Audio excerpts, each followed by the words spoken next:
Hi, everybody. Welcome to another episode of Stage Diving with Scotty. Today, my special guest is CJ from Sellouts. Welcome to my show. Thanks so much for having me, man. Yeah, hey, man.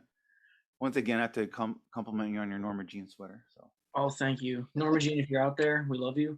you guys are based in California? No, we are based out of Michigan. Michigan. Okay, I think you're the first Michigan. I always have Texas people. Really, that's interesting. A lot of my favorite bands are from there, but yeah, we're from like the northern Michigan area. I think we all live 45 minutes apart, the three of us. That's not bad. Do you guys ever meet up together in one specific spot, or someone's house, or?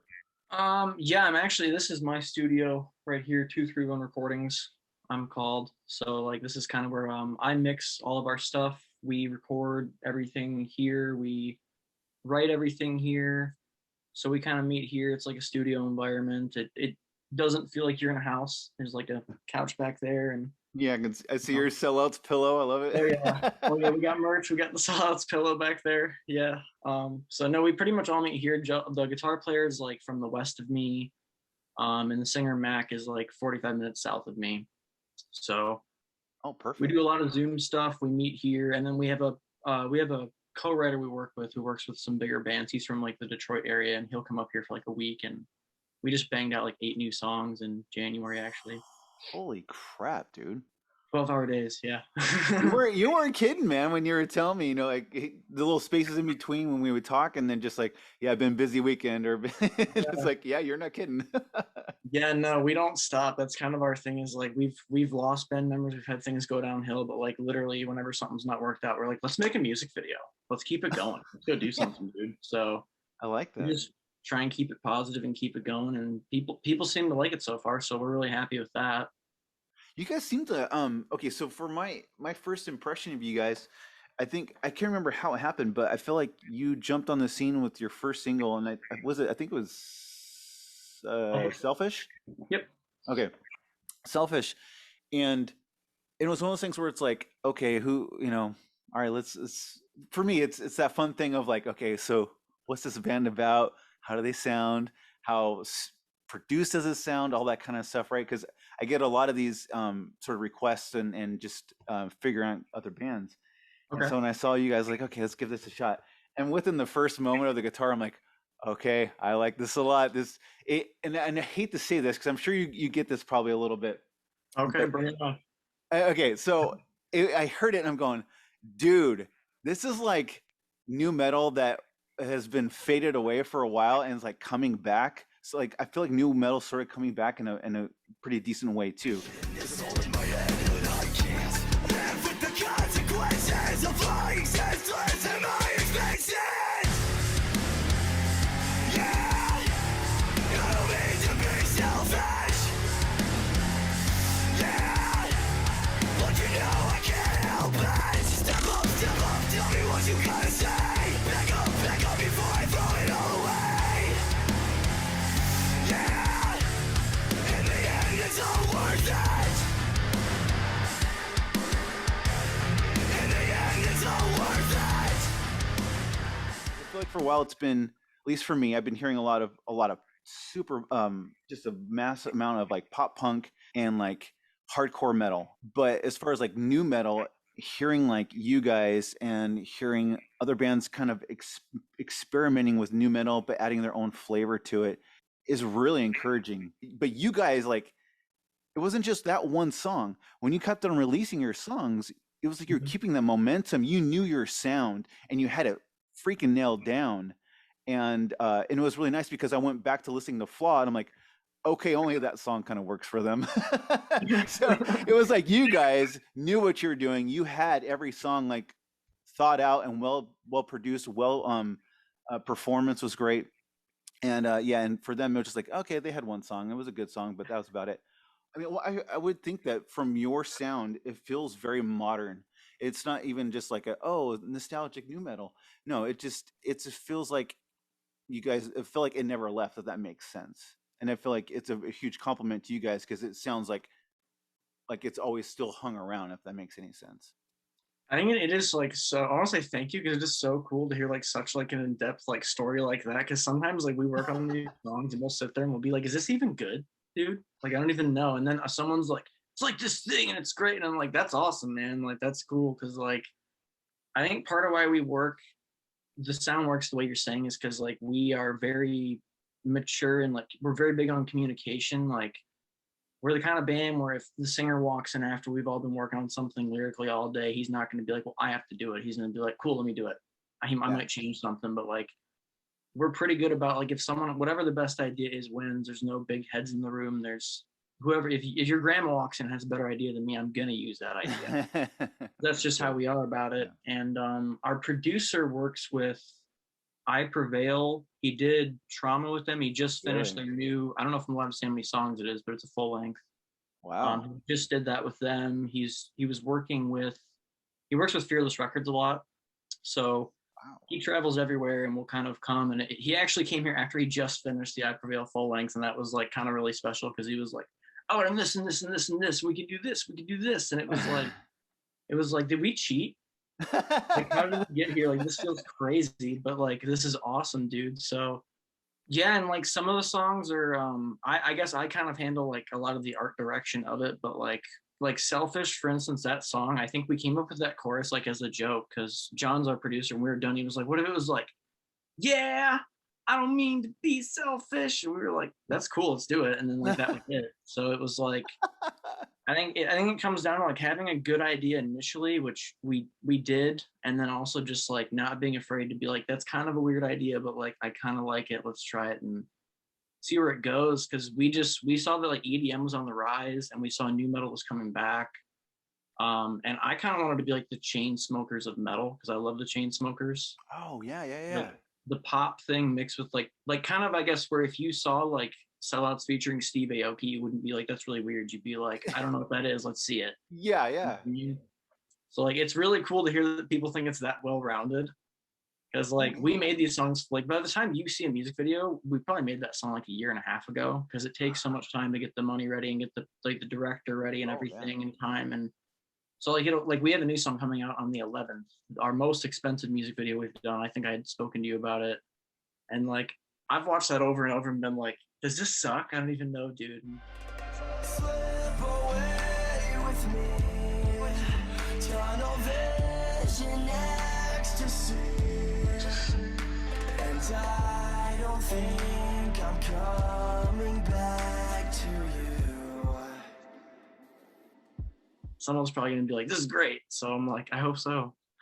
But that's the thing is, right, CJ, we're all our worst critics, right? I mean, whether it be the music or videos, it is, but you work on it and someone's going to really enjoy it, and that's really all that matters anyways, right? In the long run, if someone's digging it, because that's why you're doing it, so people enjoy it. So, I mean, do you like the new video, or are you still very skeptical of it? You've watched it too many times. I mean, I think it's the new song we're gonna put out. Like, I guess we were kind of nervous just because it's like the softest song on the whole EP. There is like screaming, but a lot of it's like the singer Mac had never sang before, and he did on this song, like full on just clean singing. Really? It was like it's very like pop EDM centered, I guess, because we wanted to kind of show people like we're not just this rock thing. We can also do this, and we can do it well. Oh, very cool. Kind of thing. So we shot this I think it was 2 miles out in the woods. Like I think they told me I walked around 8 miles with a drum kit that day. Oh Lord. It was like exhausting, but it like my dad's pretty old. I showed it to him and he was like, it's like Thriller. And I was like, yeah, Dad, that's cool. So like it definitely, like whenever I show it to people, my favorite thing is they'll be like, this looks expensive. And I'm like, thank you. Talking about that because like I work with bands as like a mixer, and sometimes bands will come to me and they'll tell me they want to be like, sometimes they find me because of our like Sellouts, or sometimes I talk to them and they'll be like, we want to be really big and we're going to pay you X amount of money to mix, but we don't want to put any money into a video. And I'm like, that doesn't make any sense, dude. Like, why would you, if you want people to like it, and like, even if you don't care about that much, it's still like, I think it's super cool that when I have kids one day, I can like annoy them on date, like when they bring their date over and be like, you want to see Dad's music video or whatever? Like, that's going to be cool. So it's like, It's that, and I'm young enough where we all agree like this might be a lot of money, but like what else are we gonna do that matters with our time? Like we're proud of it and we like doing it. It's if we can take it around the world like we hope to, then hopefully we can inspire more people to do it too. So how many videos actually? I haven't looked yet. How many videos have you guys actually done so far? Music videos? Yeah. We have 2 out currently. We have the one for Selfish, and we put out one for a song called Sick in October. That's been our biggest song. That's right. Okay. And the new one is called Ecstasy. And they're all, I guess I'm kind of the lyrics, but they call me the deep person in the band. I'm good at like writing stories, and I guess I'm just a very empathetic person. So like sometimes I'll even be like writing songs about my friends or things they're dealing with because I can understand it as well, I guess. I love that you're that guy because I just got done talking last night with Mikey Pizza, and we had a very long discussion, and he's that kind of guy too, where the appreciative of seeing not every song being about necessarily about your experiences, but observing around you, the people around you, the people in your lives, and seeing something from their perspective or a general look on something from someone else's perspective. And I gave an example of someone who I thought was a great storyteller of recent, who was incredibly deep, is a solo artist named Luca Wilding. Have you heard of him? No, I don't think I have. And Okay. but his storytelling was so heartbreaking and beautiful from different experiences from someone else's point of view. Like he just saw something in a like on a train one day of these 2 people talking, and he overheard their conversation. So he ended up going home and he wrote this story of this woman, like being her perspective of her friend talking to her, and it was just so beautiful and heartbreaking at the same time. And just I love that kind of stuff. I mean, I understand people's personal struggles, which is we can all give our own narrative of that, but to go from something you just heard and then create a song from that perspective.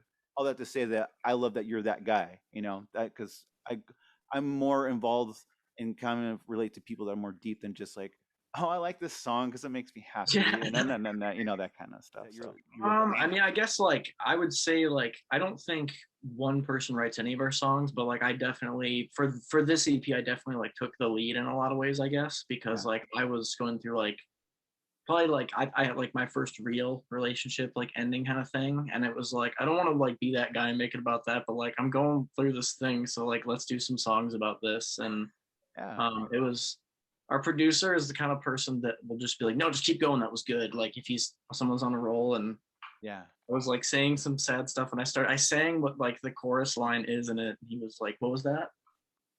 Do that again. All right, we're gonna get Mac to do that. So it was kind of just like we pretty much said if we were gonna make like relationship songs, let's not do it so it's so obvious about that. Like in the new video you'll see like I actually looked into hiring like an Instagram model, and then the director was like, don't do that, dude.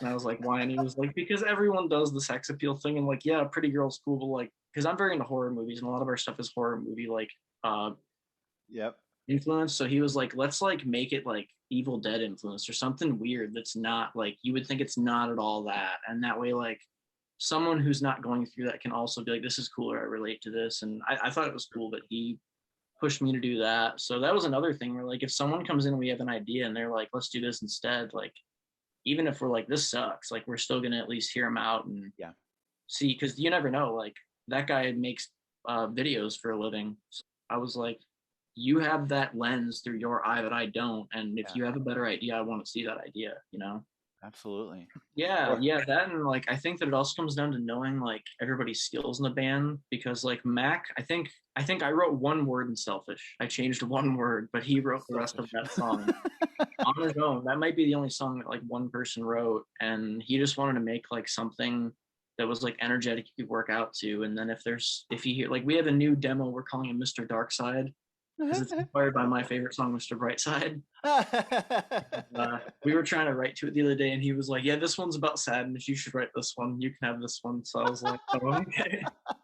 You're the deep guy, let's bring it. Yeah, like he'll be like, that's the secret, it's sadness, he knows all about it, dude. So I grew up listening to like My Chemical Romance, The Used, Norma Jean, stuff like that. Mac will listen to like Cardi B. Like Oh, really? Mac's like a total jock, like the opposite you'd ever think would be a vocalist, but he's really good at singing and screaming, and like also listens to this stuff. So I grew up in like the emo culture. Okay. He did not. So it's cool to. I think it's important to hang around people that are different than you, just because even if you don't agree with them all the time, it can open your mind to new ideas. And even if you don't agree, you can like if you can respect people and be like, I don't agree with what you just said, but I like that I can understand why you think it. You know what I mean? Yeah. I feel like we need more of that just in general. But I mean, as far as band members, that's very important because I mean, yeah, it's a relationship. It's a how many ever people are in your band, it's a relationship, and you need to you got to coexist somehow. So if you don't like each other, then I mean that's gonna be a real rough band situation. But okay, so you said so you kind of grew up with the sort of the I hate to say the modern emo, but like you're not wrong. So yeah, so like My Chemical Romance and stuff, and the Used and whatnot. For me, when someone says emo, I understand now people mean that kind of stage of emo. For me, I think they call it. I heard it a couple weeks ago. I'm like, oh crap, that's what I am now. It's the elder emo. I'm like, oh man, that sounds horrible. So that's like the Sunny Day Real Estate, Mineral, Braid. Oh, is Sunny Day Real Estate? Is that a real band? What? Sunny Day Real Estate? That's a real band? Yeah, it's my favorite band. I heard them say that on South Park the other day. I thought that was a joke. I thought they made that up for the show. I didn't know that. Oh, I didn't know they were on. I didn't even know that was mentioned on South Park. I didn't even know that. Yeah, no, it's a real band. Okay, no, I'd never heard of that. I did not know that. Oh well, my poster behind me, that's Jeremy Enoch. Jeremy Enoch is the lead singer of Sunny Day Real Estate, and he's my favorite singer of all time. So, but no, yeah, they were the ones that changed my world for me. But that's how I knew emo was Sunny Day Real Estate, and that introduced me to some of those other ones I mentioned, and a whole slew of bands like that. So when when My Chemical Romance came into the picture and the Used, I was like, what? No, what? This is emo. This is not emo. This is not the emo I know. But people are just like, oh, it's just so emotional and dark hair and painted nails, and I'm sad. Dude, I literally feel so ignorant now. I did not know. I didn't know there was like, to me, that's what it's always been. I did not know there was like something else considered emo before that, because that was just always what I had like heard. I'm gonna have to check that out. Yeah, it's well, be prepared because it's not anything that you're thinking of right now. Well, I mean, you've heard Dashboard Confessional, correct? Oh yeah. So take that and kind of sort of go and rewind. It's kind of what elder emo, I guess, is considered. Okay. So, but yeah, the song "In Circles" from Sunny Day Real Estate was my first introduction from them through a college radio station back in the day, and I heard that song and I was just like, holy crap, this means, speaking of deep, Jeremy Enoch is an amazing lyricist and he can bring it out, and he has solo stuff that's amazing. But yeah, that was the band. That was emo for me. But don't get me wrong, I like the Used. I never was a fan of My Chemical Romance. I might need to go back. People, huh? They seem pretty much like people either love them or like I can't do it. From my experience. Yeah, I've heard very similar, and I know so many people hate Bert or or love him, but he's also had a huge change too. I mean, he's kind of again, that's why I love through people's journeys.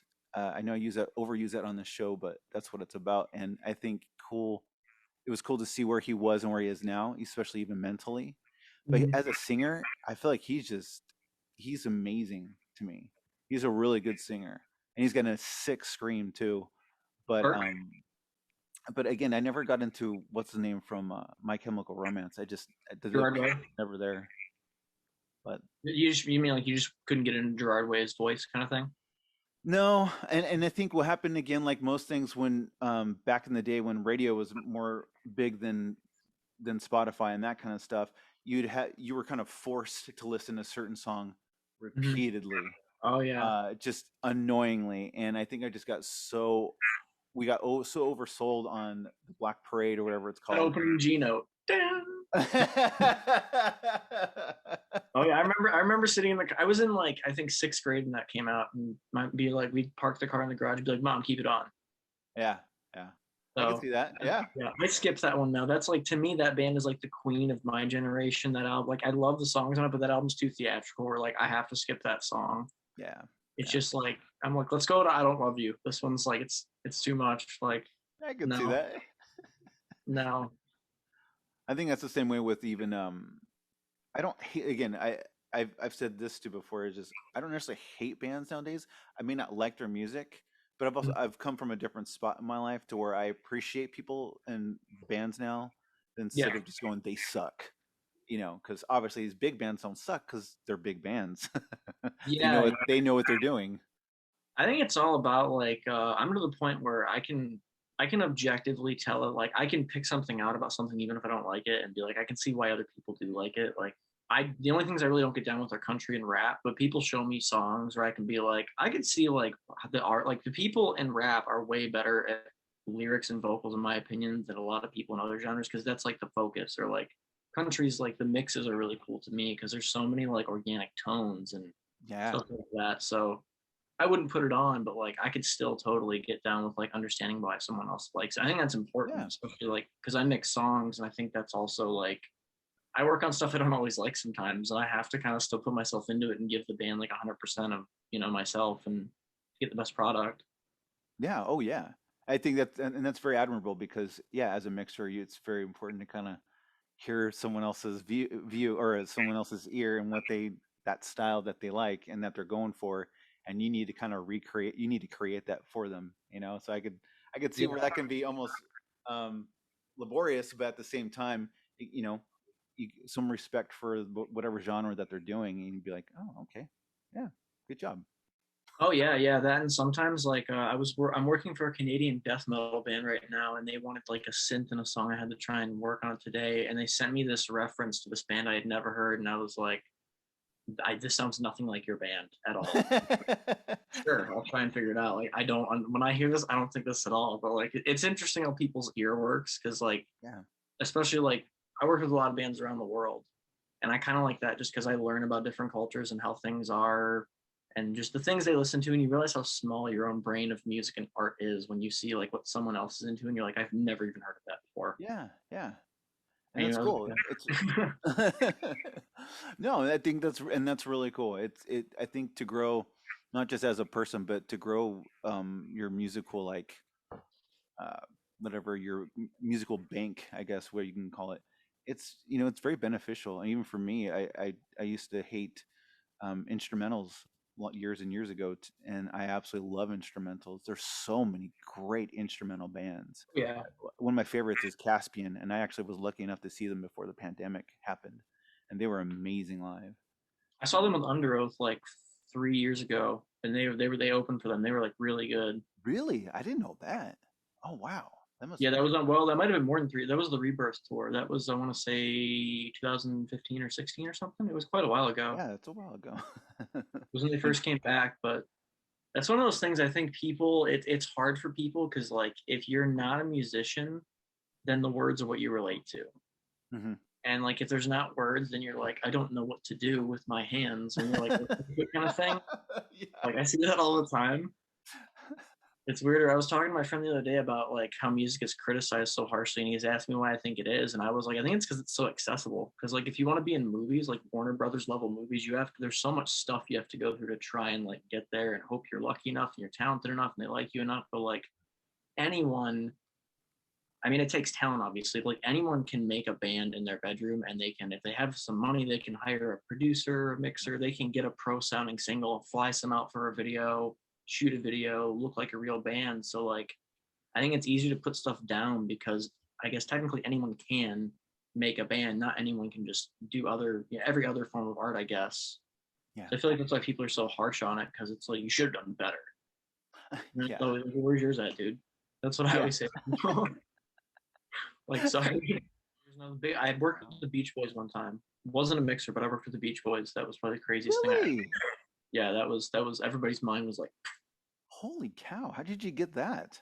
Believe it or not, they emailed me out of nowhere. Their management, I had been running booking for a studio near me, and it was ironically the owner's favorite band like ever. And the manager emailed me and said they were like playing in the area and they needed like a studio to like record at.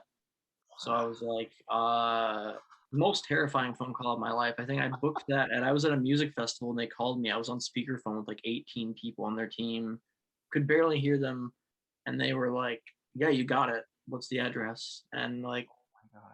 I think that kind of made me. I think it's also why we've done so much stuff like Sellouts as a band, because that experience made me realize like this feels so unreal. And then I got there and I was like, this is literally just chilling with some old dudes.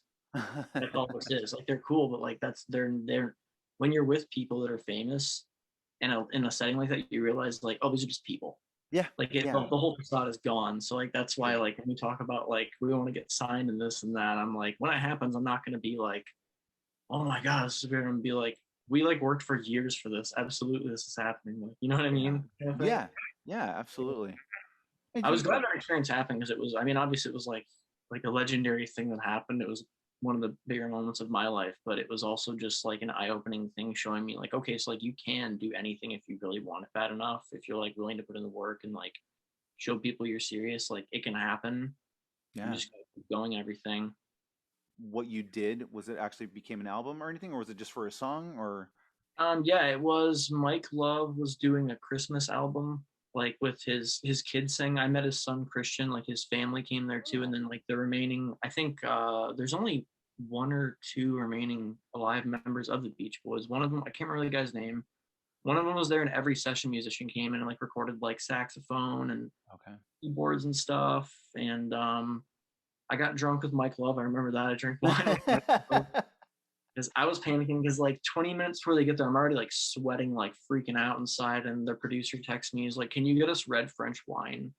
And I was like, "I don't drink wine. I know nothing. I have no idea what to do." And I got them two $90 bottles of wine. One of them they couldn't open, so I got it signed for my mom. She still has it to this day. Oh, that's great. For like prized possession.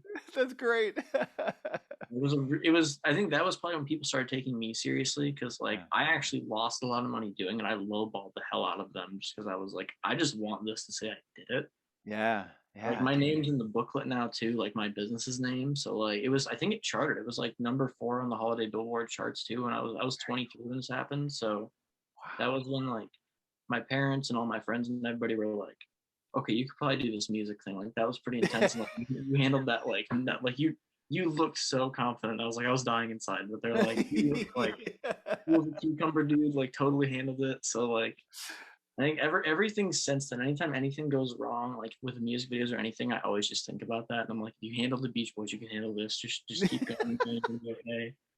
Yeah, dude, right? So like, yeah, it was just, I don't know, things like that open your eyes to things. And I think we're working on new songs now. We kind of went into that with a new vision because of all that too. We're like, with the new songs, we were like, because I feel like so many people when they make songs are like, we want to make a song like Wage War or like whoever, whatever band is big. And like, we were like, let's make a song that sounds like Twilight or a movie or like Evil Dead. Like, so we were trying to make like a vibe instead. Interesting. Okay. And whenever we would like, we have a song actually, the Mr. Darkside demo has this thing in it that when John played it back, I was like, that sounds like if Mountain Dew Baja Blast was like a sound, dude. And he just started laughing, and we were all like, it totally does. So, like, it was stuff like that we were like, this is cool, because whenever I show people the stuff, they're like, this does sound like that. Like if I put on the movie, this would like be it. And I'm like, that's cool. because like we want to make stuff that's like iconic, which I guess I don't know how if there's a formula to that. I guess people decide that for you, but like we were just like, let's make like simple songs that are like timeless sounding, I guess, or let's make that the goal. Yeah. And the lyrics and the vocals are the most daunting part. So let me ask you with. Oh, well, hold on. Let's kind of backtrack a little bit, because I do want to like how you guys. I know. Sorry. Oh, you're cool. It's cool. That's what I love about conversations, because the conversations can be kind of scatterbrained and just going off on tangents. It's all good. So who actually started Sellouts then? Was that you, or was that Mac, or? Mac technically started it. Mac has been friends with our producer John since they were in like middle school, and John just kind of started making songs, putting the groups online, got hit up by a few bands. I think he went on tour with like Attila as like a guitar tech, and just kind of began making connections. And Mac was always into music, but was never that serious, according to from what John has told me. And Mac one day was like, I want to make a band. I want it to be like Linkin Park, but like kind of like the new metal thing and like metalcore and stuff like that. And the studio I brought the Beach Boys to, I had been interning at. The owner of it was like an old school recording guy, but he was interested in all the stuff that I do like digitally. So I let him into, I think it was called the Chango Studios group on Facebook. And the first night he was in there, Mac posted looking for band members, and the studio Andy was like, you should hit this guy up. Like, I didn't want to be in a band. I was just looking for bands to mix. So I was starting out trying to get anyone to do anything with me, even for free. I just was like desperately like, someone do something for me. I just want to help you, like, please. Yeah. And he sent me what is now Sick, and I was like, damn it, I'm gonna join this band. Too good, I can, because I heard his voice and everything, and I was like, there's something here, and like I gotta do it, man. So from there, like it was just me and him for a while. We actually just got our third member, like literally the day Selfish came out. Actually, we met our new guy. He's 10 years younger than me. He's 18. Oh gosh. His name's Justin. We've been through a lot of members. We've had like guys that were like 35 or almost 40, and like people that were our age. And do you know what bandmix.com is? Yeah, that's how Aaron and I met. Oh, I call it how funny. I call it like Tinder for band dudes. So like, yeah, totally is, dude. Totally is. I get on there one day after I went kayaking with my mom. I got on. I wasn't gonna check our email for whatever. I think I was like feeling down, and I got on, checked our email, and I have a message from this kid Justin, and he was like looking for a band, and he was like, your stuff sounds pro, like can I please join your band? And we were really iffy about him just because he was so young. Yeah. And I remember being that young, but we met his family, and his cousin is actually like a songwriter in Nashville, like contracted by Warner Brothers, and like music runs in his family. His dad was super supportive. Like his dad's helped us pay for some things. They've all been, I think that was part of it, because we've had band members that their parents were like, this is stupid. Yeah. But his family was like, this is so cool. Like you guys are totally gonna make it, and like we want you to. So we were like, all right, you play guitar, your dad's cool. Like, I don't know. Let's try it, man. Like we've gone through with the older guys. Let's see if you can show them up. And so far he wrote like some of the new songs with us, and I thought he was gonna be really nervous because, like I said, John just got back from Prevail and came to us. Mm-hmm. And Justin just like fit in perfectly. Like I think some of our favorite demos we have were riffs he came up with too. Nice. So it just kind of like, it seems like whenever everything goes wrong for us, somehow it works out if we just stay calm and try and like talk through and work it out. And that's always what's happened. So it definitely has started on the internet. And I think the part that hurts us the most is we'll have people message us now and be like, when are you playing a show? And we're like, when someone gives us money, because we're poor. Like, like people don't understand the cost of playing like local shows logistically and getting everything to a place to play for 20 minutes. And when you say things like it's just not worth it, they take it personally. And it's like, it's not about not wanting to see you. It's about like having jobs and normal lives, and getting to go do that is so much harder than you think it is, especially as you get older. And like Mac's about to have a kid, like stuff like that, you know? So not that, I mean, that's not going to stop us, but there's a lot of bands that we've been pitching the band around. Another band our friend John works with is called Until I Wake, and I think within 1 year they got signed to Fearless. Their first show is going to be sold out with Attack in like April. Wow. They've never played a show before. They just made songs with him like we have. I think they happened to get on a few different pages we couldn't get a hold of that helped them boost their numbers up really quickly. I mean, they're also talented, but like that was kind of the they're also like they're good. But like there was I think that's part of what it is. It's like having the talent and then having the numbers, it seems like, because something I found interesting, John was telling me about labels, was that if you notice, like, and he didn't say this for a fact, he was just like, I noticed this and I think it's interesting, like a lot of these labels will sign bands that all sound the same, or they'll sound like, if like Bring Me On Horizon's big, it's a Bring Me On Horizon knock, it's a Wageborn knockoff. And he was like, it seems like a politics of music thing where it's like they want their version of that thing because it's working. And like, he was just saying it makes sense that like maybe if something's too different or too new, if it hasn't proven itself in terms of the numbers yet, that like they're kind of like iffy on taking a risk on it. Mm-hmm. Which I was like, that makes sense. I mean, that sucks, but that makes sense.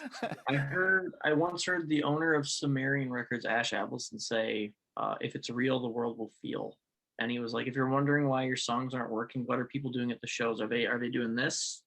Or are they like watching it? Your favorite part, is it really as good as you like? Be honest with yourself. Is it really as good as you think it is? And that's something we're always trying to think about. Like, I mean, literally, it sounds crazy, but I've actually, like, from the band, I've actually made like fake Tinder profiles of like hot girls before. I've been like, check out my guy friend's band. Like, I've tried to be like, what's something no one else is, what's an untapped market no one else is doing? Like things like that. Yeah. I mean, to us, like, I guess it's hard to say it's not about the numbers if I have the goal of traveling the world and doing it. But like, I'm the kind of person, I don't like being on my phone if I don't have to. Like, once we reach whatever it is that allows us to do that, I don't see myself being like, oh man, we lost 100 followers today. I'm just going to be like, stoked for the show tonight. Let's work on some stuff. Like, because I agree that I've seen people like lose their mind over that. And like, I have to get on. Sometimes Mac is like that. Like, he'll watch like the Spotify numbers go up and down. And I'm like, quit looking at it. Like, yeah, don't do that. like, don't worry about it. Like, it's every 28 days or whatever, it changes, and like, we're gonna keep making stuff that's gonna be cool. And like, it just comes down to like having talks and like things like, because we're humans. We all panic at times. We all have days where like, I can be that way too. It's not just him, you know. But like, I've always just wanted to like inspire people and stuff, I guess, because I was a kid that no one ever told me I couldn't do it. Like, I always think about if we do get to wherever we want to go, like when people are like, what was it like when everyone put you down? I'd be like, no one ever put me down. I don't know. People are always like, yeah, you're going to do this probably because like you were, I had like a local band in high school that kind of, I guess, in my town started like the local music scene. Like, there was a scene, but like there was nothing here. And then like rappers started up, and like it was really cool to see that on a small scale. And I was always like, what if I could do that on a bigger scale? Yeah. Because it's like you were saying, you've had bands send you stuff and you're like, maybe work on it a little bit more. And like, my old band was that band that got told that. So it's really cool now when people are like, you want to come on my thing and talk about it? And I'm like, I just think it's so cool you like it enough. Yeah, let's definitely. Yeah, right. That's awesome, man. You know, because like, I think about bands like the size of like Bring Me the Horizon, and I wonder if they feel the same way as I do, where someone's like, this song is great. And I'm like, is it?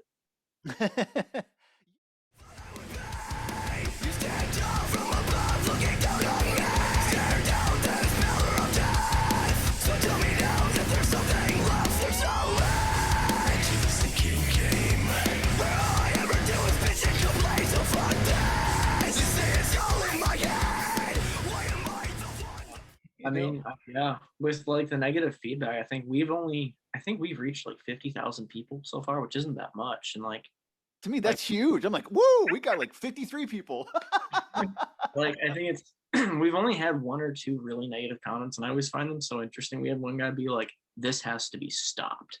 And I was like, this guy's starting a petition, man. This is pretty crazy. Like, no, this guy cares enough to like write that. It's interesting when you see things like that. Because like that, I always tell Mac, like, that's how we'll know we've made it, when people are just like, I wish they were dead. And I'm just like, I think I was watching they made a documentary series about the D'Amelio sisters, who were like TikTok dancers that became like millionaires. And they were like very upset about, because they're like, one of them like 16. And she's like upset about people just saying like, she sucks and she's ugly. And I was like, maybe it's because I'm older, but I'm totally prepared for people to be like, I hope their van crashes and they die. And I'm gonna be like, there it is. There it is. Hey, we did it, Mac. High five. Yeah, like, it's not really. If someone tells me they hate it, I'm just like, hey, man, like, everybody likes their own thing, I guess. Like, that's okay, you know? Yeah. But that's why we try and also make songs that are so different. Like the new one, Ecstasy, I think that's going to reach like a whole, like, what scared us was, I was like, what sucks is that people are going to hear this, and like people that don't like metal are going to be like, this band's sick. And then nothing else sounds like that right now. They're going to be like, I don't like anything else. Yeah.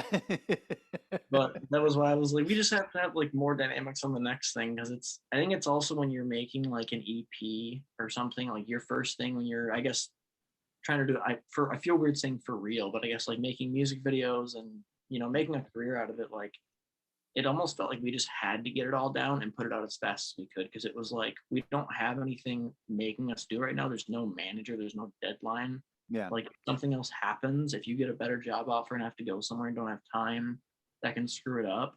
So like, it was kind of just like go, go, go, go. Okay, it's out now. Now it's like we talk about this all the time. Like I don't think we would quit ever, but like it's harder to quit now that there's like $15,000 put into it all. Whereas like when you're in John's mom's attic writing the songs, like, and you've invested in McDonald's to sit there and eat, like, it's easier to be like, yeah, I'm not going to do this anymore, you guys. So I think that's like something we're glad about, that we're like, we're going to feel really dumb if we quit now, kind of thing. Yeah. And the band's only been around. You guys only been around for what, just 2 years, a year and a half or something, or? Publicly we've been around since July, but we've been like doing. What? Really? Has it been that short a time? Yeah. We had this like all.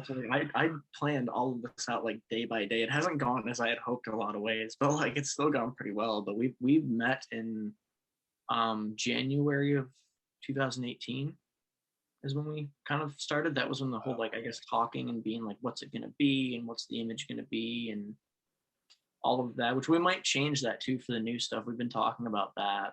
Yeah. Not really too sure about that. That part stresses me out because I usually handle the art direction, and it's like sometimes you have an idea in your head and you're like, this is so cool. Then you see it, you're like, this is the dumbest crap I've ever seen in my entire life. Yeah. So like it's I'm trying to get them more involved in that, just because like I don't mind having control, but like I feel like with everything I do, I'm that guy that's like just kind of becomes the leader and doesn't really ever ask to. Yeah. We've had band members be upset about that and be like, why does he do everything? And Mac would be like, because he calls the people and books it. I don't know. Why don't you do it? Like, yeah, why not split up the responsibility?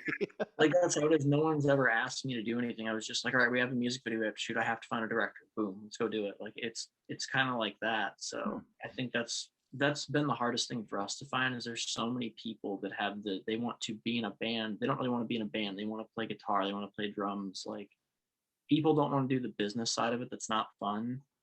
Yeah. And like there are times when I have to be like the bad guy, the dad of the band. And that's like something we've had to tell the new guy recently certain times, like, you were late to this meeting, dude, and like we still like you and all, but like I gotta get on you about it, because like 20 minutes might seem like nothing, but like it's 20 minutes, man, and time is more valuable than money. Like that's the way it is. Like and that's been cool that he's actually, it's funny, when he left, I was talking to John before our producer left, and he was like, how old is that kid? I was like, how old do you think he is? And he was like, 23. And I was like, that kid is 18. And he was like, dude, we were making fart jokes at 18. That kid's gonna be someone someday. So I was like, I hope, because he's on the team. So that's good. Yeah, so, it's good that it's good that you're taking that initiative to sort of correct them, and that he's open for it, and not letting ego get to him and be like, don't tell me what to do, or any kind of pushback. Because if he does a little bit, but like anything, if you do a little bit by with bad habits like that, it's going to get worse and worse. So if you try and nip that in the bud, I mean, it's definitely more beneficial for you and for him as well in the long run. But and like something we always tell him is like, if I was 18, like I remember being 18 having like a band that sucked, and I knew it sucked, and like it was just I was doing it anyway, because it was like, well, what else is there to do? I like music, so I guess I'll do it, and there's shows to play. But like we just told him, like, dude, if we had like what you have in front of you at your age, I would have made it by now, because like you have like a songwriter of this level, and like people that are willing to like do it, like a talented vocalist and everything. Like you've got it made. You just have to like, we just want to help guide you to where we think you can go. And he seems to understand that. But I also remember being 18 with the girls and the friends and all that, so like I try to be understanding and like understand, like, this kid's not going to be like business mode like that. Like, no, let's be real. That's not going to happen, dude. So I think it all just comes with time. And like I said, it's all about like, we're very big about communicating. Like, I don't care how mad someone is. If we're fighting, we're all going to sit down and talk about it. And that's like the way it is. That's smart. That's the way it has to be. I feel like I've seen so many things fall apart because someone has an ego and gets upset and can't talk about it and has to run out of the room, and it just builds resentment. It just destroys relationships, whether it's like a girlfriend or a band or whatever it is. Like, absolutely, it doesn't matter what it is. You don't go to bed upset, Yeah, it's very true. I've been married for 20 years. I know that. Congratulations, man. Yeah, thanks. I've known her for almost 30, so we're very, very close friends. We've been through it all. That's what I'm about to be a best man for the first time in like 2 months. My best friend's getting married, and he's known his wife to be for 10 years, and I mean they seem like the happiest couple I know. So I feel like they did something right, and Yeah. do it. It's awesome. It really is when you find that actual connection and you know that all that the gooey stuff is all wonderful at first, but man, when you really actually ride the waves together, you really see who that person is, and if they're still in the boat with you, you know you got someone special. So, Oh yeah, and if you can handle at their worst, then you're like, all right, yep, boat's not going under. This is cool. yeah. With someone as young as as you remember, you just hope and pray that they have a good head on their shoulders and the connection is there too with you guys, because you don't want anybody that doesn't connect with you to be in the Yeah. band, because then they're just along for the ride and you're just kidding yourselves. Oh yeah, yeah. I'm the oldest guy actually. Ironically, because you brought him up, I share a birthday with George Harrison. I turned 28 on wow. Friday. I'm not excited about it, but it's coming. You'll be fine. It gets better as you get older, trust me. I think I was talking to my friend the other day about how like we like I don't know how it is for other people growing up. Like I'm sure school and like how the world is perceived is different depending on when you grow up and everything. But I was like, when we were kids, it felt like there was such a formula of like you go to school and you meet a girl and you get married and you get this job and do this. And I was like, literally none of it is actually like that when you get there. Because like we'll be like, I'm like, I have not achieved nearly enough to be 28, but like it's still gonna happen. So like, here we go. I still listen to music on an iPod Classic. And I will like, I don't do Spotify, I don't have AirPods. Like I will pull this out and like I'll hand this to like a younger kid and they'll be like, so how do you use this? And I'm like, dude, I'm not that old. Come on. Like, don't joke with me. Yeah. Is it the 120 gig too? No, it's the 80 gig. Okay. I think it was still like barely like black and white. It was like old. Yeah, mine, I got that when I was in 8th grade. So it's like at least 10 years old. I have friends that will laugh at me like, dude, why don't you just get ear pods? And I'm like, because no, it sucks. They suck. I mean, they're cool, but I'm just like, I don't want to spend that much money on that. And like, I don't know.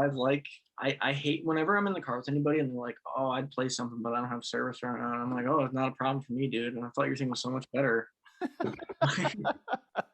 So hold on, does your screen? Okay, so this one right there, the old school one I have, it still technically works, but it's like that weird like blacked out kind of screen thing where you can kind of make the menu a little bit, but it won't hold anything. Like I'll plug it in and it doesn't do it anymore, but it still works, if that makes sense.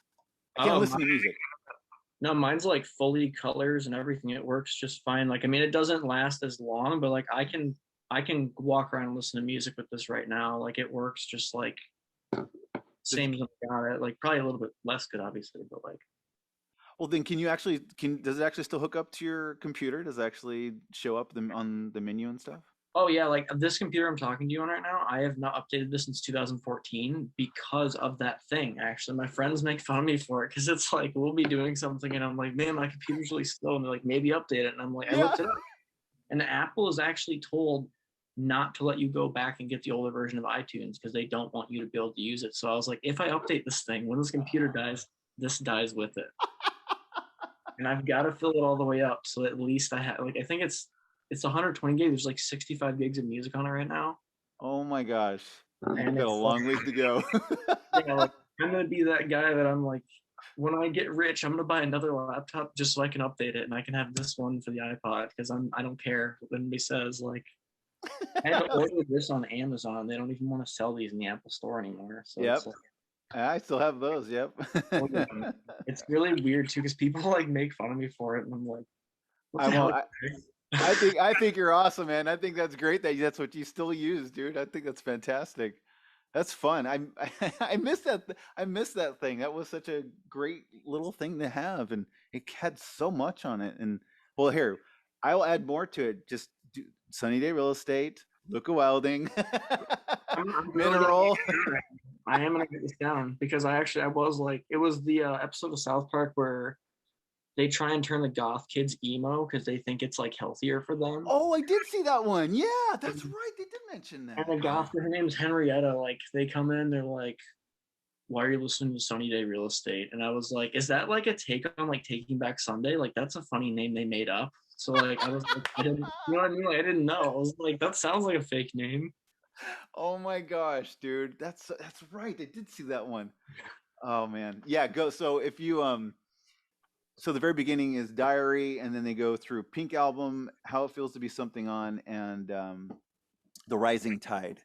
And Okay. you can just hear the progression in their maturity and their songwriting and stuff. And you'll What time period are they from? again, I think it was 90s, late 90s. In Circles was their very first radio hit. And then it just then it progressed from there. And The radio is so weird because we've had songs on the radio, and it's so interesting to us how like we'll tell our family and like you made it. And we're like, no, we literally like emailed Z93 and we're like, hey, can you play this? And they were like, yeah, it'll be on Sunday. Like it's really not that big of a deal. I mean, I guess we weren't on like the prime time hour, but like it's just funny how like when your family doesn't understand it, like the things that make it click. I think I heard 21 Pilots saying when they took their parents into Hot Topic and their shirts were there, that was when it was like real for them. And I was like, that's so weird because there's so many things that happened before that. But like, I guess if you're not into it and you're just a consumer, like, I mean, that would be probably, you know, a big deal. Yeah, exactly. Like we were on the Riff in Detroit, which I'm told is a big station. The Riff? 101 The Riff? Yeah. No. Well, again, I don't know radio stations. I mean, our first radio play was on a Hawaii radio station. Really? Yeah, and that was cool. and it was because again, as a kid, you always hear the songs on the radio, and then I know it's not like how it was, but the fact that a radio station played our song for the first time, something we created, it was mind blowing. I saw the video. I cried, man. I was so happy. It was such that little boy thing where it's like, I'm on the radio. I mean, I'm sure it was similar. I mean, you probably didn't cry, but I mean, I'm sure it was similar to you. Like, crap, dude, we're on the radio. This is freaking rad. The first time my high school band was on the radio, it was like that. I mean, my friend went out like on the lake and got like a little portable radio, and we're like, yeah, dude, that's rad. Oh my gosh, you got it when you were that young? Yeah, I guess the band that I was in, which when people are like, what's it called? I'm like, don't worry about it.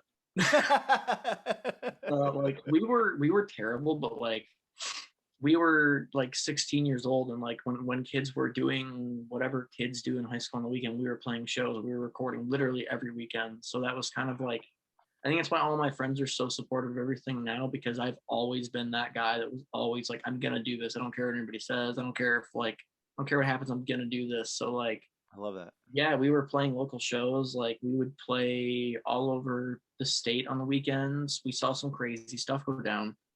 Being that young, like I saw a guy get stabbed at a show one time. I remember that. Yeah, that was so. I mean, like no matter what happens, like I guess I think about it and I'm like, because we've never played a show. Sellouts has never played a show, but I'm like, I always tell them like, yeah, I'm retired, you guys. I did that whole thing. Like, people get stabbed. It's not as cool as you think it is. Yeah. So yeah, we were that, and I worked for a radio station when I was younger. So I think like I hated that job. Oh, really? Yeah, I worked in promotions, which I am not like a very social person. Like, I mean, this is fine, but like, I'm not the kind of person that can go to a party and talk to everybody. And I would have to be like, you guys want to sign up to win this Lining Kugel canoe you don't need? Remember one time this guy just said that he was like, we're Mormon. And I was like, sweet, dude. So do you not want the canoe? And I guess like they don't drink or something. I don't know anything about I'm not religious. So I was like, all right, man, do you not want it? I'm like, I'm sorry to bother you and your family. I don't know, but my job is to bug you while you're eating dinner. Yeah. I hated that, but which I'm not against. If any radio stations are watching this, please play our songs. I'm not against the radio. I just don't want to work in promotions for you. That's all. Like, so I've had some interesting jobs. I've worked in like entertainment a lot. I've never worked fast food or anything. That seems like the norm amongst most people, but I've never had a job like that before. I want to do something a little more to kind of hold me over so that way I can pursue music just like you. I was just like, I got to do music. You know, when my band was in high school, you know, we got to play, you know, on the school grounds. Those are pretty exciting and stuff. And that progression of just like, I'm gonna do this one day. I'm just gonna be that guy. People are gonna know I'm gonna be doing this when I get older. And lo and behold, some of my friends will go, "Hey, you did it, man! You're doing it. I love it. It's great." And it's like, yeah, but I'm not done yet. I feel like I got so much more in me. And again, you don't really stop because you got an album out. You keep going. I mean, Oh yeah, absolutely. That's like when John got here, he was telling me, like, because he got to hang out with Prevail for like 2 weeks in LA, and we were asking him just obviously like, how did they make it? Like, how much do we suck in terms of how we're doing it right? Because it feels like when I tell people, like, I think in all we've reached like 50,000 YouTube views in 6 months, and that doesn't feel like a lot because I see these videos that hit 1 million and everything, obviously. Yeah. But he was like, no, dude, when Brian, the singer, was like in high school, like he was like a total jock, and like everybody was like, this is weird, but like he always was on it and he always wanted to do it. They started running, I think, Facebook ads for their Blank Space cover, which we're about to start running Facebook ads. And he was like, Prevail was headlining tours with like We Came as Romans and bands that had been around forever, but they were headlining it as the new guy, and they were like getting shit from people for it. And he was like, yeah, he was like, it was overwhelming because he was like, at first it didn't blow up. People thought we were an overnight success, but it's like when you hear something that seems new, it seems overnight. But like, yeah, I don't think nothing's really overnight. Like people say Post Malone was an overnight success because White Iverson went 4 times platinum, but like think about how many songs he had to make before that, and like how much he had to go through, and like there was a video for that too. So it's like, if it seems like it's an overnight success, it's not. Like I think Pokemon Go took 15 years to make. Really? Yeah. Wow, I didn't know so that. it's like, that's what I try and like tell, like if the guys ever get down, like, dude, it's just the beginning. Yeah. I'm always stoked to do stuff like this just because like no matter how small something is, if I think what you're doing is cool, like I guess being in the art industry in different ways, like I've been at the bottom where nobody would help me, nobody would talk to me, and like I've always been like, if I ever get there, I'm totally gonna try and help the small guys because nobody would help me. And it was just felt like the rudest thing. It was like, if you're already there and then why not help me, dude? Like I'm trying to make it. So like I always, if I know anything someone doesn't know and they want to know it, I always want to like tell them whatever I know, Yeah. And I appreciate people like you that do that. I know Keen from Protect Your Heart was very much like that, or is very much like that. He's just like, hey, I got some knowledge, I'll help you out, because he does a lot of the production and stuff and the visuals and the art and stuff for Protect Your Heart, and he's fantastic at it. He's really good at it. And but it's so appreciative when people like that, and like you and him would just are like, yeah, dude, I got some knowledge. I will throw it on you, man. And you do. I'm a very big believer that people don't remember everything you say, but they never forget the way you make them feel. Wow. That's what I take everywhere with me. I heard that somewhere. I'm not smart enough to even myself, I promise. That's from something. I can't remember what it is. But that, like, every time I talk to anybody, anywhere, it doesn't matter if it's like I'm on a date or I'm doing something with the band or whatever, like I'm always thinking about, I'm conscious of that because it's like, I like that. You're not going to remember everything we say, but you're going to remember how I made you feel on this thing, Yeah. And it's like I also, going back to the social media thing, that's like, I think also people today, everything's about instant gratification. Yes. And it's like people see people on like TikTok or whatever get huge and they think it's great. And I think I heard Dave Grohl one time say that like getting famous overnight is the worst thing that could happen to you. You're not going to be able to handle it. You're going to be thrown in, you're going to be freaking out. And like, if famous is the goal, I guess, if you ever get there, like you'll like it more if you had to struggle and figure it out, because you'll have learned so much. And you'll have figured out how to make videos and how to do this and that, and like how to handle people in business or whatever, that like, you're just thrown into it. You're going to be like, you're going to lose your mind. Yeah. Yeah. That's so much stress, Well, yeah. I mean, we'll look at even, what was it? Justin Bieber, right? It was just that dude. Yeah, that dude crashed like 100 million. He had like $100 million at 19. He was like, of course I'm gonna do stupid stuff. Oh gosh, yeah. I mean, I wouldn't have wanted that at my age. Oh my gosh, I would have done so much worse to myself. I'm the guy and tell you that I would, but I'm also the kind of person, like, if anyone ever asked me what would you do if you were rich, my answer is always, I don't know. I'd have to be rich to tell you, because if your options are different if you have $100 million versus what you have now. And you could tell me what you do, but you don't know what you'd actually do if you had the option to do whatever you wanted. That's a very good point. Yeah. Yeah. Because you used to, as a person that may have certain standards and you feel like you really hold them true, you really find out who you are if you got something where you have everything at your fingertips, And you kind of hope that like I wouldn't be that person, but you know, you've seen people who've said that and then just ruin their lives.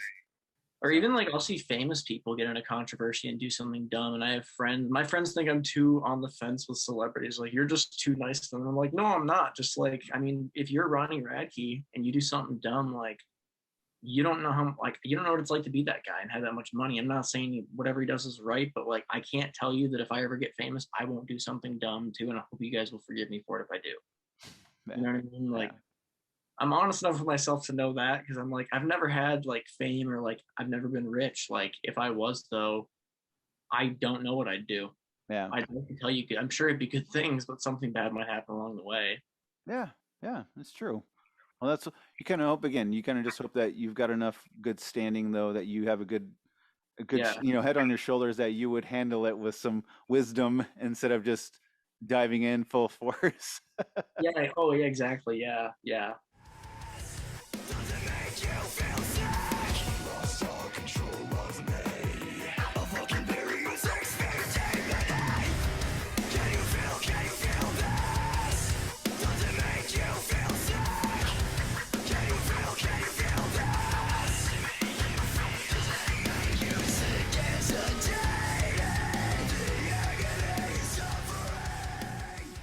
I don't like to be cocky. I don't like to be that guy, but I'm like, we're gonna make it. I know we're gonna make it. Like, we always talk about, like, we're gonna make it. Like, even if it takes like 10 years, like, we're gonna make it. And it's not even like we're better than you, we're gonna make it. It's just like, we're gonna be there. We'll see you at the top. Like, yeah, no. I really, honestly, no. I don't think that's egotistical at all. I think that's very confident. And there's you know, that's a huge difference between that. Okay, but still, even with your 5, there's such, you can hear like, oh man, there's something obviously here, and it's working, and I like too that you guys don't drag on the songs either. I like that your songs are kind of straight to the point. You're kind of in and out, and you know what's great about that is you press repeat and you can hear it all over again, you know, instead of it dragging out and you're gonna like lose interest at a certain part. But I think you guys keep enough going with each song that it's very very repeatable. But no, I think that's great. And I think with your sound too, I think everybody's going to see that, you know. I've seen, what's his name, Finn McKenty. You watch his videos? oh yeah, yeah. What happened to Ronnie Radke or whatever? Yeah. Yeah. It's funny. I as much as there's some stuff I disagree with him on, but there's some stuff I agree with him on. And it's funny when he did the new metal thing, and I'm like, I think people still dig new metal. I disagree with him on that. But I think People don't like it. I thought there was some stuff he said on one of his videos where he was like, you know, new metal came in and it sucks and it still sucks. I don't know why people still like it, or I can't remember. I remember him just looking down on it. Really? And for some reason, I thought of you guys, and I'm like, but you guys don't suck. You guys, you know, I'm like, but you haven't heard this band, you know, kind of a thing. But I love that you're saying that you're going to even just progress with it, with your, you know, your little testing the boundaries of EDM mixing, and not just keeping with just that. I think with where you're at now is a good route. And I think as you guys progress your sound and become more creative too, I would love to see where you guys are going to go, honestly. It's interesting to bring that up, that you say like, well, they don't suck. Because I was actually talking to, when our producer John was here, he was talking, there's a band he works with, I don't want to name them because I don't want to start anything, but he was saying like they got signed and they started panicking because they kind of thought that they were like sort of generic metalcore, and they got too big too fast. Like, they got signed within like a year or something like that. Oh wow. And it just sounded like they were like, they realized their image wasn't that concrete, and they were kind of like, where do we go with it kind of thing, which I feel like is a natural worry for a band. Yeah. But he was saying like he doesn't know what makes something work and what doesn't. And you know who Dead is? DED. Yeah. I remember them. He was saying, I think they did a song, he told me, with John Feldman, and it was like a great song, but it didn't work. And I was like, well, was the artwork cool? And he was like, it was all right. And I was like, well, that's the thing, dude. That's why we try and take so much time to think about it, because like people think like I got a good song, that's it. But it's like, no, like it's a puzzle. It's got to work. Like the video's got to be cool, the song's got to be cool, the artwork's got to be cool, and like if it doesn't fit with people, it's not gonna work. That's a very good point. Yeah. And I feel like that's why we, like, some people, I have friends that will think I'm crazy for being like, he's got to redo this line. but I'm like, it's just not there yet, man. I don't know how to tell you why, but like the puzzle's not there yet. So like I try and see it that way, as much as people hate me for it sometimes. I try and see it that way. And he agreed. He was like, you're right. Like it does take, sometimes someone does something like, that was so cool though. And I'm like, all right, we're going to keep it, or we're going to try the new thing too, because it might be 10% better. I agree. Yeah. You know, you need to do that. I think it really is. It's a producer thing, and I think it's very beneficial as creatively too. Again, like you were saying, when everybody comes in, whether it sucks or not, you hear what they have, you try it, see if it works. If it doesn't, or if you like certain thing what the one person says, you know, it's a puzzle. It's a puzzle, and I think that's a very great way of putting it. Actually, I like that a lot. Yeah. Like the other night, I was trying to get the young guy Justin to like give me some lyric ideas, because I have tried to include everyone as much as I can and be like, what's your idea? Like, and even if like it's really dumb, I'm like, I don't care. Let's hear your dumb idea. I want to hear it. And I think he said something along like, he sent me some stuff, and it was interesting because he just writes down thoughts, and I'll sit there and write down like what I think are like catchy, rhymey lyrics. And I'm like, man, he's trying so much less hard than me. And some of this is like cooler than mine too. Because I'll be like, this is so deep. And then I'll read his, and it's like, the way you looked at me when you left that room is really annoying. And I'm like, oh, that's better than mine, dude. But I just try to tell him, like, we are going to have so many bad ideas before we have good ones. And you just need to be prepared to, like, tell everybody your idea and then be like, that's really dumb. Yeah. And be like, okay, why is it dumb? Because, like, that's the best thing you can do. Like, being ignorant can be a superpower if you're open-minded. You know what I mean? I agree. No, absolutely. Especially when writing songs. Literally someone's mom will come and be like, what if it said this? And we had that. John's mom on the EP, like there's a few things I remember. She was like, this is weird, or this is cool. And we went with it and it worked. Like, yeah. So it can be cool to show people that aren't music people stuff, because they don't have this analytical mind. Yeah. Like we do. Like as a mixer, especially, I'll get so into like so many little things, like, and other people just don't think about that. It's I wish I could separate myself sometimes, you know, in that way. Yeah, that's actually, if you heard, like when I sent it to a friend, I sent him the folder of like our 8 demos, and we have 2 folders. One of them is like the instrumentals, and one of them is like we do what we call sim language, which is where we just get a mic and just make noises and whatever comes to mind, and like then we'll listen to that over and over. And literally it's like da-na-na, da-na-na-na-na, and it's just stuff like that. Sometimes there's a word, but it's like that. And we'll sit there and we'll be like, okay, I'm hearing this in it. What do you guys think of that word? Like, can we do something with that? And I played it on accident the other day, and my friend's mom was like, what the hell was that? Is that a song? And I was like, oh, that was John kind of like saying something, but kind of not also. And they just thought, I think it's interesting because whenever I show people like what we do, it's so weird that people that don't make music are always like, so you don't do the words first? And I'm like, that would be so much harder. Why would we do the words? They're like, well, because like you write the story. And I'm like, yeah, but with the song, we hear like the mood of it, and we hear this and that, and like you feel it out. And they're like, that sounds harder to me. And I'm like, I've tried to write words first. No. I mean, if it's like, maybe if it's like we'd like to do something like Never Too Late by 3 Days Grace, like a very simple chords thing with like some deep meaning. We've talked about that. And like with that, we think we could do like words first maybe, but like any of the stuff you've heard us do, no, that's all like us mumbling stuff. And then like it became whatever you heard.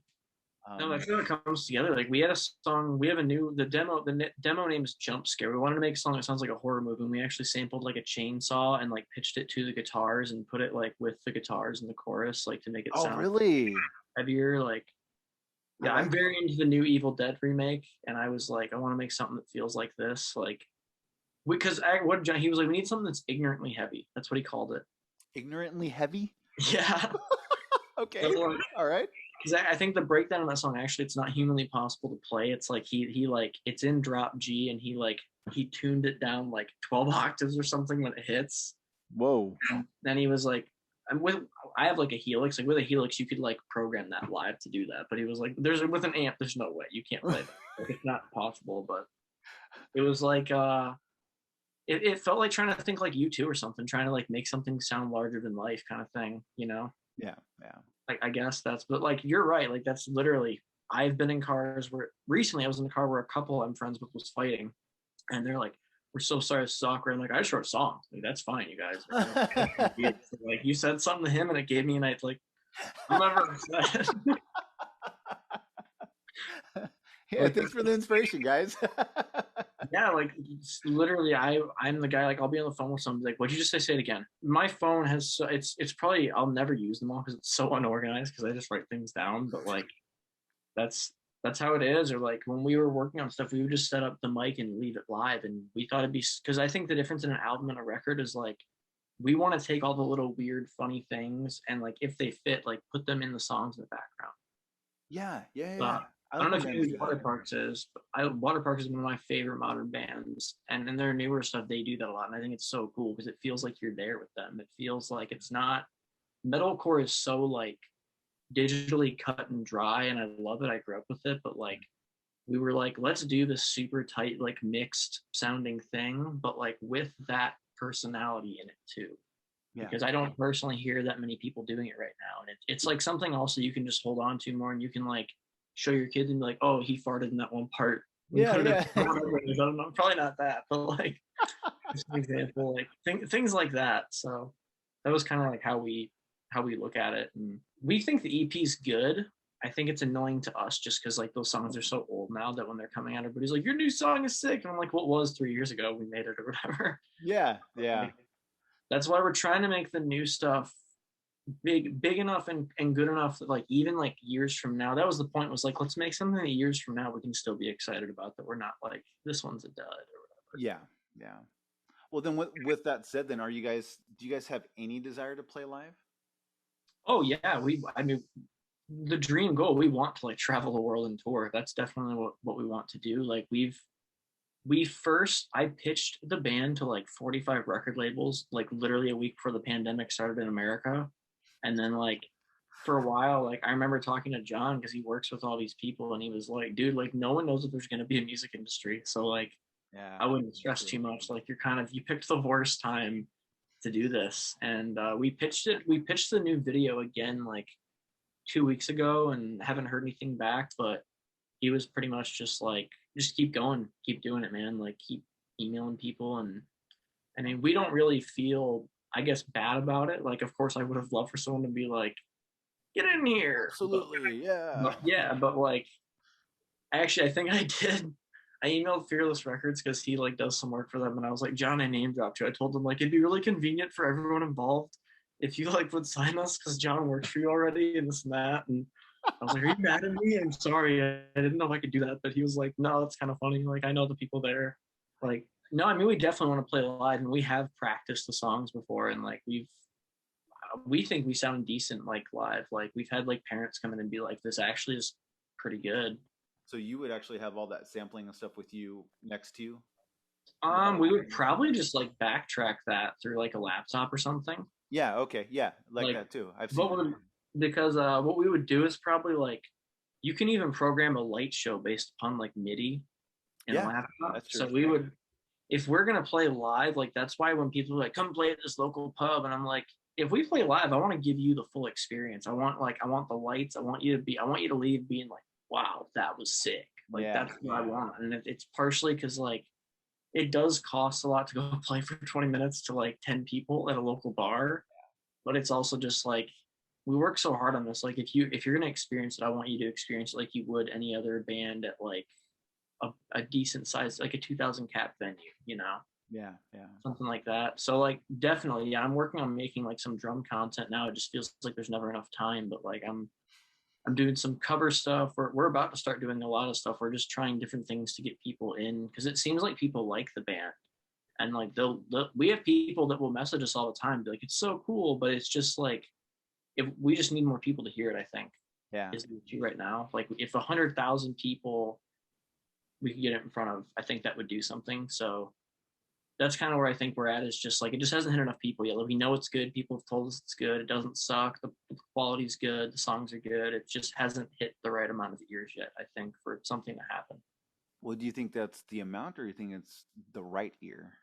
You know I think it's both. I think it's like because we've like ran ads on like YouTube and stuff. We've done the whole like where like it's getting you X amount of views, and like that's great. But if you have like 4,000 views and 11 comments, it's not, you know what I mean? Like it's kind of like, is it really worth it? Because like anyone seeing that knows like, okay, this isn't all organic.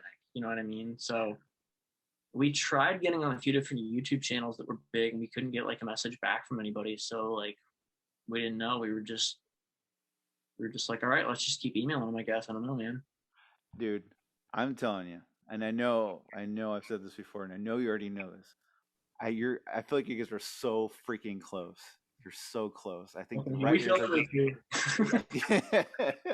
I think the right ears are going to find you, and then it's gonna just happen quick. Yeah. And I think that will be for you guys. And I'm really again, I look forward to when you guys release stuff. So when I see new posts, or just even like you guys just kind of constantly reposting other people finally getting into you too, I love to see that. I love when other bands or people are discovering you for the first time. That's a really fun thing for me from all these Oh bands. yeah. Did you see we had a band do a cover of us? No. We Well, had a guy. We had a don't know band from Germany send us like a vote cover. I was like, dude. That's rad. It was. That's I think they great. were called Spite. They were actually really good, and like I was like, that is so crazy. This guy liked our song enough to like do like it was only like a little part of it, but I was like, still, even if he's just warming up, that's crazy cool that he liked it that much. And Yeah, like what a compliment, right? I think the most annoying thing right now is just like the new stuff to us is so much better that like we want to show people that, because like we were on like a podcast recently near us. Actually, it was at the studio where I had the Beach Boys. They were on a podcast out of there now too, and they were asking us like what the new stuff is like, and I was like, I'm gonna be that really annoying guy right now and tell you there's songs that sound like Billie Eilish and like Nirvana, and then like death metal, and like there's like we really wanted you to put it in and be like, is this the same band? And like, Yeah. because that way, like if you, because I also think marketing starts with even before anything else. It's like it starts with your name. It starts with like where you're from. Like on some of our stuff, it says we're from Detroit, and like I guess we don't live in Detroit, but like we like kind of quarter in Detroit from time to time. That's where John's from, and it's partially because if I tell you like I'm from Grayling and you don't know me where that is, like it doesn't click. But like I work with bands all around the world, and they know where Detroit is, so it's like that's the first gateway into your brain is like, okay, I know where you're from, basically. And then it's like if you're not into metal, you're not going to listen to a band called Wage War. You know what I mean? Like if it's Sellouts, we felt like that didn't sound metal. It could have been a hip hop group, and then you get into it, and it was just like it was trying, because I studied marketing in school, so it was kind of like coming into it with that kind of a brain, like how could I sell this? And I don't want to make it too salesy because it's art, but like, you know, it was thinking like that. I think it's just like, I think that happens for every artist. It's like hearing the progression of your new stuff and showing it. Like I have friends that I've shown it to, and they're like, this is it, man. And I'm like, we said that about the first album, so shut up. But like with the songs that you do have released now, do you plan to make that an EP, or are you guys going to just leave those as singles and then release a separate EP with your new stuff? Does that make sense? No, I mean, to us, that is an EP, I guess. Like, I don't know enough. I'm not smart enough about Spotify to tell you if I can re-release it as like one thing. We kind of did that because it was like, no one's going to listen to this. If we put it all out at one time, it's going to get past everybody. So it was, but it will be for sale, like from our merch store digitally, like with the track listing in order and everything as an EP, because it is a 6-song EP. The new thing is not an EP. That is going to be a full length. We wanted to do a full length. I don't like EPs. I like whenever I see one, I'm like, give me a full length. But like, how funny. Okay.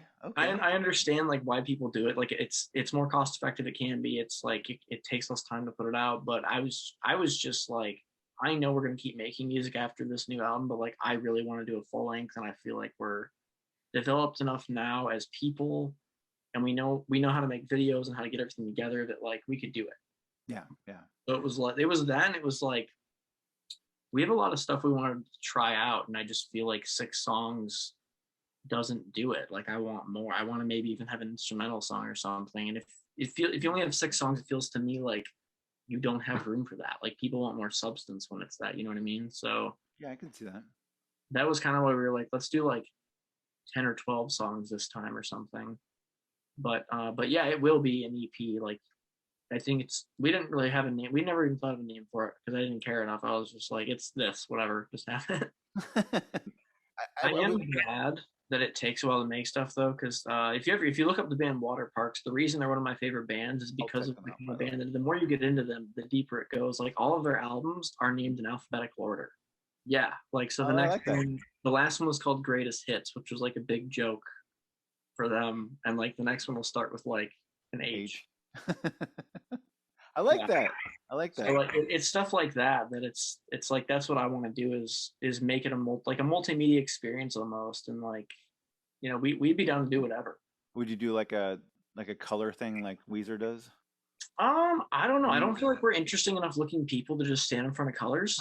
So maybe I'm biased. Well, I don't know. You guys kind of wear the masks and stuff too, or the gas masks and stuff. I mean, after we did that video, Mac was like, "So are we doing this now?" I was like, "No, we are not Slipknot." That was the hardest thing. Like playing drums with that thing on was so hard. I watched that video and I'm just like, thank God that turned out, because like I couldn't see and I really thought I was failing at that day. Oh, really? That thing, there was a light pack in it. So it's like the mask is supposed to fit to your face, but your nose is like this. Oh, yeah. Okay. You're like, it's like snot coming out and you're like trying to see and it's like going up so you can't see and you're like pushing it down whenever like, so like you're trying, like also, I don't know if you've ever shot like a video with like a Sony red camera in your face and stuff. Like, nope. It's a lot of pressure with lights on you and smoke, and there's this guy right here, and like you just have to look hardcore. Like, yeah, that was, and we did that all in 8 hours. That's all we had for that video. So wow, that was extremely difficult. But Brandon Keller, if you're out there, Brandon's sick. He's a really, really good director. Yeah. So he did a good job. Yeah, it looks. I did see that one, and that was really, really cool looking. Yes, I uncomfortable. I was extremely uncomfortable. In the new one, Mac had cataracts contacts in all day. Oof. And he was like, it was looking through a Walmart bag. That's what he described it as. It was like, yeah. Oh, we had full prosthetic makeup on in that video too. Like when you see that, it looks like there's like the forest growing out of our faces and things. It was his the director's girlfriend, her name's Alexandria Bishop. She's like a very, very talented makeup artist. I didn't realize, because we're doing this out in this cousin's backyard, like out of her like Durango or whatever. She's putting it on, and I get home and she has like 50,000 followers and has worked on like things, people that have done stuff for Beetlejuice and like Pirates of the Caribbean. I thought it was something really big like that, and I was like, we were in the back of her car, like with her little dog there. That's awesome. So it's like it's like another thing of like, even if someone is like famous to you, like they're just people. Like she was really cool, and she was very, very good at make. She worked fast too. She knew she obviously she knows what she's doing. She's got it down. Yeah, she had wanted to do something with mushrooms and stuff. She kept being like, I'm so excited to get to do this. So I was like, well, your dreams come true. You're welcome. You're making it work for them too. That's awesome. Yeah, that was the new video. Had I think it was a 9-person film crew. Is that pretty big? I haven't done one I've never done one. The first music video, Selfish, didn't have any film crew. We were the film crew. Yeah, I know how that is. One for Sick had one guy that helped him with like, I think it's called a gaffer. Like he helped him with lighting. Yeah. And then this one we had a girl who designed, like, she was a production designer. She made all the clothes. There was a makeup girl. There was a guy who all he did was run fog.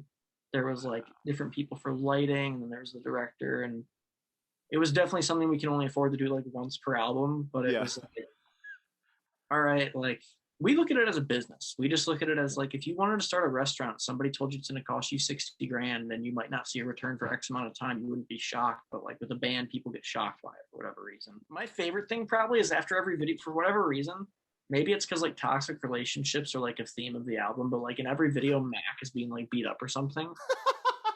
And after we did the video for Sick, he was like covered in like blood because the director wanted to put blood on him. And I was like, all right.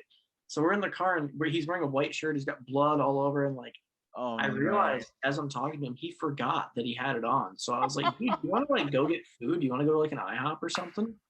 And I kept trying to like, everything was closed, but I was like, and they just wouldn't, he'd just sit down. So like, I got him to go to a gas station. And when he goes to pay, I see the guy's face. He's like,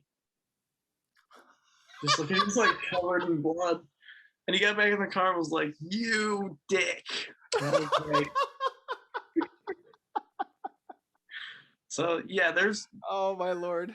There's fond memories, but yeah, we always torture Mac. I don't know if we'll do that forever. We're looking at bringing a guy from New York to try something, just because I think it's cool to try different people out too. And Yes. like whenever we do stuff like that, I always hope like previous directors or producers won't take it personally that like we just want to like, because I don't think we've worked with anybody that like we hate or we would never go back to. Sometimes there might be like this person was really expensive, we can't afford it, but like our friends know a guy in New York that they told us has a fast turnaround time, and he's reasonably decent within like budget. And so we're looking at doing some stuff that's like the tube lights thing, I guess, that a lot of bands do, because we haven't done that yet. Oh no. And we kind of, in some ways, we feel like we got too artsy with these songs. Like the videos are very like in depth, and there is like an underlying story and metaphors between it all. But like I think we just haven't gotten enough people to really like watch it yet to where it's clicked. Yeah. But we were like, let's do some stuff that's just like cool looking, us playing too. Let's try that, and you know, it might be cool too. Yeah. Ecstasy has like probably my favorite video we've done. It's like completely in the forest, and it took 2 days to film. It was only supposed to take 1. Oh, okay. All right. Yeah. It was pretty sick. So after that, you guys just gonna take a little break, or are you guys gonna just kind of continue just shooting, recording one song after another? What's the plan after that? I mean, I guess in terms of what the public sees, it'll look like a break. Like we have like 8 songs right now we're working on. We're looking at booking more time for John to come back up in April to do 4 more, and then I have a bunch of lyric ideas I want to show him. So we'll probably prepare. Our goal is to be recording vocals by the middle or end of summer for like new stuff, but that depends on how hard we work on everything. But we're working on, so yeah, that song will be the next new song for a while, but then we're working on getting new merch out, and we're working on doing some other performance-based stuff, trying to keep it going for people. But cool. Yeah, that'll be the next new song, and then I don't know when the next one will come out, but we've kind of picked out stuff that might be new single material. So cool. We're thinking about that too. Cool, man. Cool. But honestly, thank you, CJ, for your time. I know this was quite a long time in the making, but I'm glad we did it. Anyways, thank you again, and I'll see you on the socials. Awesome. Thank you so much for having me, man. All right, man. Talk to you later.